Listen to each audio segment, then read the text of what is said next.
रामचरितमानस के किष्किंधा कांड में 7 नंबर लोहा में कह भालू कह बाली सुन भालू प्रिय कह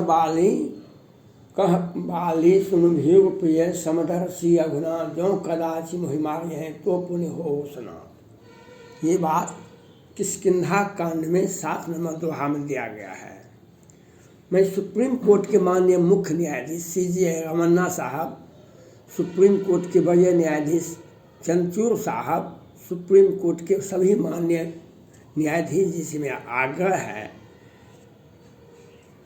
सुप्रीम कोर्ट और हाई कोर्ट और सारे न्यायालय में कानून में एकरूपता नहीं है। यह बात 12/13 में सोनिया गांधी ने सुप्रीम कोर्ट से अपील की थी, जो न्यायालय के निर्णय में एकरूपता होनी चाहिए, जो माननीय प्रधानमंत्री नरेंद्र मोदी जी आज तक नहीं बोले। 3 दिन 4 दिन हो रहा है। सुप्रीम कोर्ट ने कहा जो अंतिम सांस तक अभियुक्त को जेल में रखिए और फांसी मत दीजिए। सुप्रीम कोर्ट ने अभी 3-4 दिन पहले कहा अंतिम सांस तक अभियुक्त को जेल में रखिए, फांसी मत दीजिए। हम सुप्रीम कोर्ट से यह आदेश जो निर्गत किया गया है, यह आदेश निर्भया हत्याकांड में क्यों नहीं लागू हुआ? 5-6 लड़के को जो हत्या के वक्त वे सभी हाई स्कूल के छात्र थे, और निर्भया जो थी वह प्यार में और मूवी देखने के लिए देर रात तक थी और बस स्टैंड में पकड़ाई थी, बस स्टैंड में देर रात। और उस व्यक्ति के लिए जो मासूम, जो बाप का अकेला बेटा था, ये खानदान का वारिस अकेला था, उस व्यक्ति को भी आपने 12-13 में हत्या होती है, 20 आते आते फांसी की पर चढ़ा देते हैं 5-6 लड़कों को एक साथ। और निकिता तोमर हरियाणा से आती थी, वह MCOM की छात्रा थी, उसकी हत्या कॉलेज कैंपस में दिन के उजाले में होता है, लेकिन उनके परिजन, उनके सगे संबंधी खूब आवाज़ लगाते हैं मीडिया में और उससे साधारण आजीवन कारावास की सज़ा होती है। आज तो सुप्रीम कोर्ट कहता है जो अंतिम दिन तक रखिए जेल में, लेकिन 5-6 लड़कों को, मासूम लड़के को, हमारा संविधान, हमारा धर्मशास्त्र, हमारा सभी धर्मों का यही बात है, अगर कोई अकेला वारिस है, IPC की धारा में अगर खानदान का वारिस है तो उसे हिंदू धर्म के नियम के मुताबिक उस बच्चे को फांसी नहीं हो सकती है। पुत्र से ही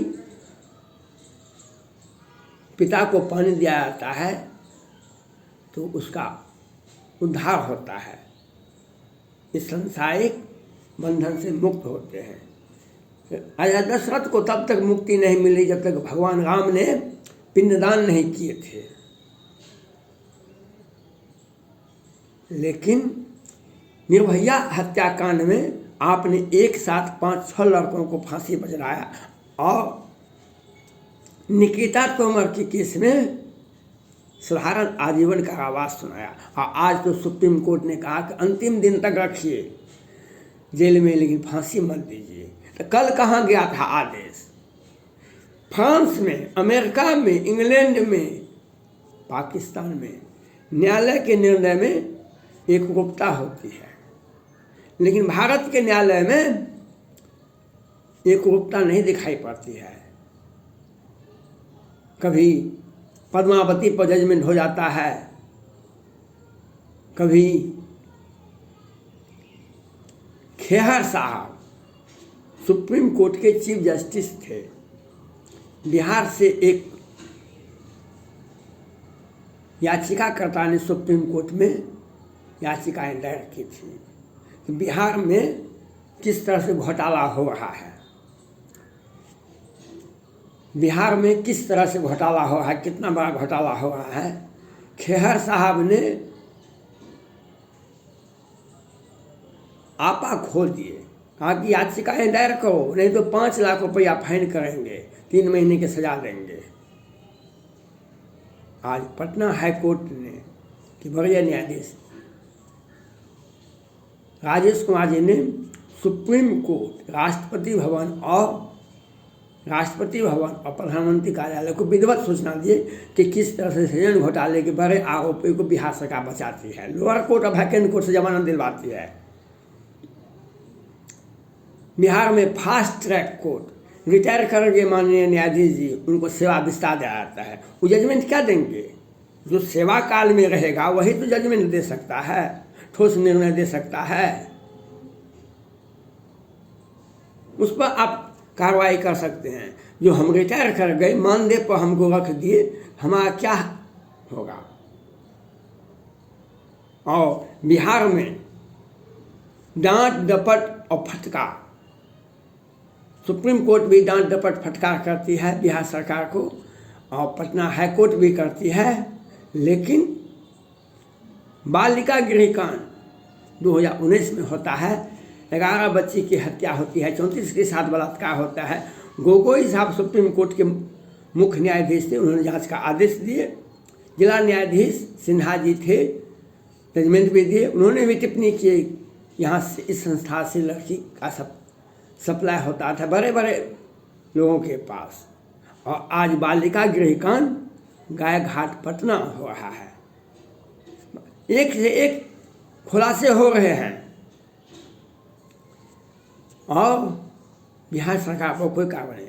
सैकड़ों 2021 में और 2022 में सैकड़ों लोग जहरीली शराब से मर गए हैं।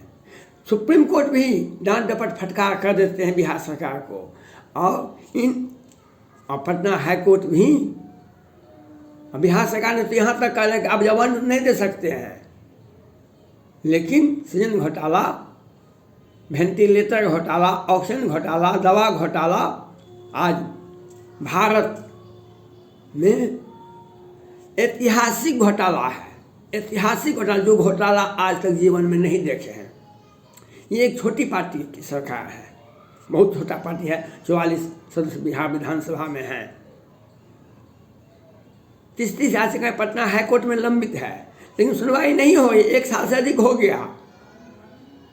और इनके पार्टी का फंड देखिए, इनके मुख्यमंत्री, इनके पार्टी का जदयू के मुख्यमंत्री जो है माननीय नेताजी हैं नीतीश कुमार जी, और बड़े बड़े मंत्री देखिए, भाजपा के बड़े बड़े मंत्री देखिए, उनका अगर संपत्ति का जांच कराया जाए तो कई 1,000 करोड़ का मुख्यमंत्री और बड़े बड़े मंत्री का पार्टी फंड में और इनका व्यक्तिगत संपत्ति हो जाता है।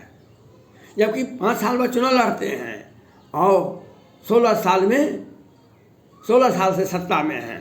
16 साल से सत्ता में है तो क्या बिहार सरकार के मंत्री को क्या मिलता है? 5 लाख रुपया, 16 करोड़ रुपया हुआ।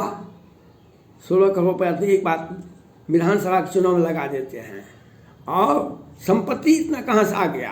पार्टी फंड में 100 करोड़ 100 करोड़ जमा हो गया। पटना हाईकोर्ट के न्यायाधीश जी ने कहा था, लगता है बिहार सरकार प्रशासन और पुलिस मिलकर शराब बेचती है। प्रशासन और पुलिस मिलकर शराब बेचती है और अपने पैसे पार्टी फंड में जमा करते हैं, लेकिन सुप्रीम कोर्ट कार्रवाई नहीं करती है। सुप्रीम कोर्ट बिहार सरकार के मुख्यमंत्री पर चारा घोटाला में लालू यादव जी को जेल हो गया। पूर्व सांसद आनंद मोहन जेल में है 15-16 वर्षों से, उससे भी अधिक समय से। बिहार के मुख्यमंत्री कहते हैं उन्हें रिहाई नहीं होगी क्योंकि उन्होंने एक लोक सेवक की हत्या की थी।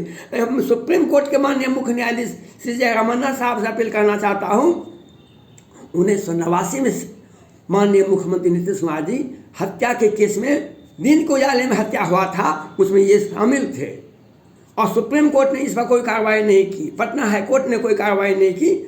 इनके हत्या का ये नेता भी बने हुए हैं और हमारे आनंद मोहन जी जेल में हैं। बार बार लालू यादव को चारा घोटाला में जेल में भेज दिया जाता है, बार बार उनको चारा घोटाला में जेल में भेज दिया जाता है।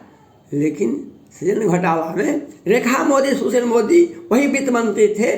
कितना बड़ा घोटाला है, वेंटिलेटर घोटाला, दवा घोटाला, ऑक्सीजन घोटाला, पुल पुलिया घोटाला। आपने देखा 6 महीना पहले स्वास्थ्य विभाग का घोटाला करने का एक स्टैंडर्ड होता है, चोरी करने का एक स्टैंडर्ड होता है। हॉस्पिटल जब बनता है उसमें सारे गुणवत्ता को ध्यान रखा, क्योंकि वहाँ बीमार व्यक्ति इलाज कराने जाते हैं। कोई भी व्यक्ति आता है तो बीमार व्यक्ति आता है, और वह एक तरफ से बन रहा था 6 महीना पहले और एक तरफ से गिर रहा था। घोटाला करने के लिए तो बिहार का, और शराब से, जहरीली शराब से कितने लोग मरे। बिहार सरकार ने कौन कोरोना से मरने वालों की संख्या क्यों नहीं बता, बिहार सरकार ने बताई। और पटना हाईकोर्ट के मुख्य न्यायाधीश CJI मुख्य न्यायाधीश कोरोल साहब और 2 सदस्य खंडपीठ इतना समय बर्बाद किए सुनवाई में, कार्रवाई क्या की बिहार सरकार पर, ये तो बताना चाहिए आपको। आप जब सुनवाई करते हैं, जजमेंट देते हैं, जजमेंट तो लोग देखेगा। तो बिहार सरकार पर क्या कार्रवाई की? हमारे पदाधिकारी, बड़े बड़े पदाधिकारी, छोटे छोटे पदाधिकारी मर गए, कलवित हो गए। लेकिन बिहार सरकार कोरोना से गाँव टोला टप्पा में, और बिहार सरकार ने घोषणा किया था हम 4 लाख रुपया देंगे। मरने वालों का किसी को भी टका नहीं दिया गया। सुप्रीम कोर्ट ने आदेश दिया हम हर हाल में कोरोना से मरने वालों को 50,000 रुपया दीजिए, लेकिन बिहार सरकार ने नहीं दिया है। इन लोगों पर ठोस कार्रवाई करनी पड़ेगी। अगर आपने निर्भया हत्याकांड में एक साथ मासूम 5-6 लड़कों को फांसी दिया था, तो आपको हर केस में, हर निर्भया केस में, हर हत्या केस में आपको फांसी देना चाहिए। अगर आपने नहीं दिया, ये आपके ऊपर है। अमेरिका का कानून क्यों नहीं बनता है वहाँ के कोर्ट का? फ्रांस का कानून क्यों नहीं बनता है? यहाँ पर सुबह में एक कानून, निर्भया हत्याकांड में एक साथ 5-6 लड़कों को फांसी दे दिया गया। निकिता तोमर केस में आजीवन कारावास होती है। नेहा चक्रवर्ती का सुशांत सिंह हत्याकांड में वह साजिशकर्ता के साथ साथ वह मुख्य आरोपी था। ड्रग मामले में भी वह मुख्य आरोपी था, लेकिन उसको सुप्रीम कोर्ट ने जमानत दे दिया। और उसके बाद आर्यन खान में उनके सगे संबंधी मंत्री जी महाराष्ट्र के थे, उन्होंने NCB के डायरेक्टर आरोप लगाना शुरू कर दिया। वह बेचारे भी भाग गए, और कोई भी सरकार, महाराष्ट्र सरकार, केंद्र सरकार और सुप्रीम कोर्ट ने उस पदाधिकारी पर कोई बचाव पक्ष में कोई नहीं आया। बचाव पक्ष में कोई नहीं आया। जब अधिकारी कोई काम करता है उसके पीछे न्यायालय और सरकार को पीछे रहना पड़ता है, तभी वह अधिकारी काम कर सकता है। लेकिन हम इस बात का, लालू यादव को सजा होता है, आनंद मोहन जेल में जाता है। बिहार के मुख्यमंत्री पर जो हत्या का मामला दर्ज है उसकी सुनवाई कब होगी? और सृजन घोटाला, बड़े बड़े घोटाला जो बिहार सरकार में, उनकी सुनवाई कब होगी? कब केस होगा? और गायघाट पटना बालिका गृह कांड का केस सुनवाई कब होगा? धन्यवाद।